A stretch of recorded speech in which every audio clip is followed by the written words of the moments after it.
broke versus poor? What is the difference? All right, this is my favorite topic in the world because I run across it all the time.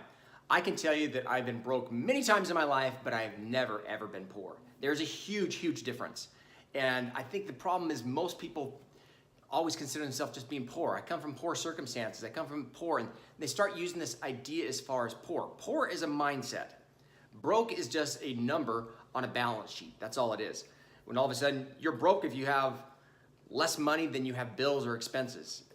It's just typically how it works.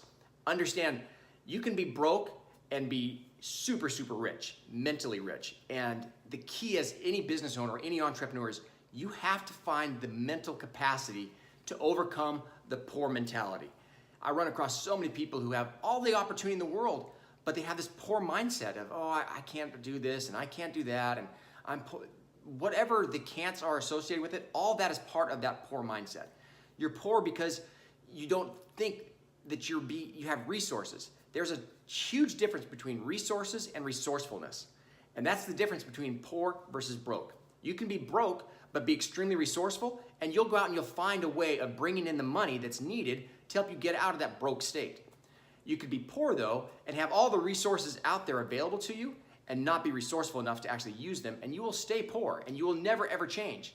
So realize, poor is a mindset, and broke is just a matter of becoming resourceful. So take the resources you have, and whatever they might be, sometimes it's time, sometimes it's money, sometimes it's people, sometimes it's location, sometimes it's nothing more than just desire, but use those resources, become resourceful, find a way, and all of a sudden you'll overcome broke real quick. Well, I would love to know what you thought about that. If you don't mind, leave a comment down below. I read all the comments. I'd love to respond and really just find out what your thoughts are about it. The other thing is, push the little button there that says subscribe. Subscribe to this, so that way you get all my next new tips and tricks and ideas that I'm coming up with. I run across a ton of different content all the time, and I want to share this with you. So please make sure you subscribe, and by all means, leave a comment down below because I want to see what you think.